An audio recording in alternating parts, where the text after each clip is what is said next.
A'udzu billahi minasyaitonir rajim. Bismillahirrahmanirrahim. Kuntil anak balap naik sepeda, standing tinggi sampai ke Torgamba. Sambutlah salam dari Hamzah yang mirip dengan Anjasmara. Saling bertatap mata, saling bertatap wajah, bergelora asmara cinta, nyut-nyutan di dalam dada. Assalamualaikum warahmatullahi wabarakatuh. Alhamdulillahilladzi anzala as-sakinata fi qulubil mu'minin liyazdadu imanan ma'a imanihim. Walillahi junudus samawati wal ard wa kana Allahu 'aliman hakima. Amma ba'd.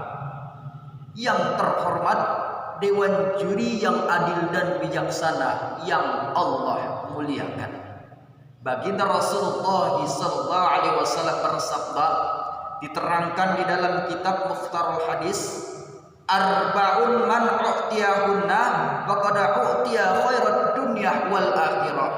Ada 4 perkara yang barang siapa Allah berikan 4 perkara ini, faqad khairat dunya wal akhirah, maka sungguh Allah akan memberikan kebahagiaan di dunia maupun di akhirat.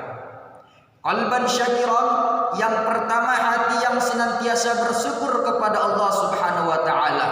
Wa lisanan dzakiran, yang kedua lidah yang senantiasa berzikir kepada Allah Subhanahu wa taala. Wa badanan 'alal bala'i sabiran, yang ketiga badan yang senantiasa sabar atas musibah yang Allah berikan kepada kita. Wa zaujatan la tabaghi khawnan bi nafsi wala mali, yang keempat seorang istri yang tidak berkhianat kepada suaminya, mampu menjaga harga dirinya dan mampu menjaga harta suaminya. Apa maksud orang yang pertama? Qalban syakiran, hati yang senantiasa bersyukur kepada Allah Subhanahu wa taala. Syukur diterangkan di dalam kitab Ad-Dasuki, asyukru was-sana'u bil kalam.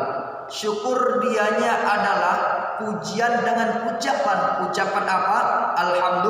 Alhamdulillah.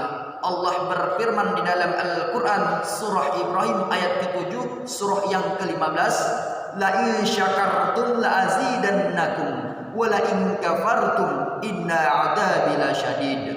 Jika kamu bersyukur kata Allah, niscaya Allah akan menambahnya, dan jikalau kamu kufur, niscaya azabnya sangat pedih. Sebab dengan bersyukur kepada Allah, kita akan mendapatkan kebahagiaan di dunia maupun di akhirat. Yang kedua, walisanan dzakiran, lidah yang senantiasa berzikir kepada Allah Subhanahu wa taala. Ketika hati kita sudah mulai keras, maka Allah menganjurkan untuk kita selalu mengingatnya. Allah menganjurkan untuk kita selalu berzikir kepada Allah. Allah berfirman di dalam Al-Quran, ala bidzikrillahi tatma'innul qulub. Ingatlah, dengan berzikir kepada Allah, hati kita akan menjadi hati yang tenang. Namun kalau orang Mandailing bilang namanya jogal, orang Malaysia bilang namanya dekil, orang Medan bilang namanya kreak, tapi kalau orang Jawa bilang namanya dablek. Ketika hati kita sudah mulai jogal, dekil, kreak bin dablek, maka Allah menganjurkan kepada kita untuk selalu berzikir kepadanya. Yang ketiga, wa badanan 'alal bala'i sabiran, badan yang senantiasa sabar atas musibah yang Allah berikan kepada kita. Ketika Allah menguji kita dengan kekurangan harta, ketika Allah menguji kita dengan seorang wanita, ketika Allah menguji kita dengan kekayaan, ketika Allah menguji kita dengan kepintaran, maka Allah menganjurkan kita bersabar. Sebab pahala orang-orang yang bersabar, Allah Subhanahu wa taala akan memberikan pahala yang sangat luar biasa. Yang keempat, wa zaujatan la tabaghi khawnan bi nafsi wala mali, seorang istri yang tidak berkhianat kepada suaminya, mampu menjaga hartanya dan mampu menjaga harga dirinya. Kadang-kadang kalau saya perhatikan, perempuan-perempuan zaman sekarang, cewek-cewek zaman sekarang kalau pergi kondangan luar biasa dandanannya. Ginjunya tebal kurang tebal, bedak tebal kurang tebal, percis lama-lama macam hantu yang global. Namun kalau mama-mama zaman sekarang, istrinya di rumah, jangankan dandanan, mandi saja pun tak pernah. Muka disetel seperti jam 12 malam, percis lama-lama macam hantu yang bergentayangan. Yang lebih mirisnya lagi, seorang ibu yang tidak mau mendidik anaknya tentang masalah aurat. Sebab seorang yang tidak mau menutup auratnya, inilah dia yang dinamakan dengan dayus, diterangkan di dalam kitab Irsadul Ibad.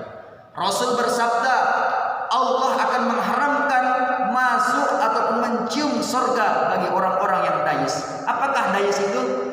Seorang istri membiarkan suami buka aurat, suami membiarkan istri buka aurat, suami istri membiarkan anak-anaknya buka aurat, maka jadilah keluarga tukang buka-buka aurat. Itulah dia yang dinamakan dengan dayus. Hadirin wal hadirat jamaah yang Allah muliakan, 4 perkara tadilah yang apabila kita amalkan, kita akan mendapatkan kebahagiaan di dunia maupun di akhirat. Sa'idu fid dunya wa sa'idu fil akhirah, kata Imam Al-Ghazali. Bahagia di dunia maupun bahagia di akhirat. Demikianlah yang dapat saya sampaikan. Pepatah India mengatakan, "Kairute medine kupate kapatehe marotum maritim sanjane." Tiada gading yang tak retak-retaknya bisa menjadi ukiran, tiada lautan yang tak berombaknya bisa menjadi hiasan, tiada manusia yang tak bersalah bisa dimaafkan. Undur maqala wala tandur mangqala. Lihat apa yang dikatakan, jangan pernah melihat siapa yang mengatakan. Ilal liqa'i ma'as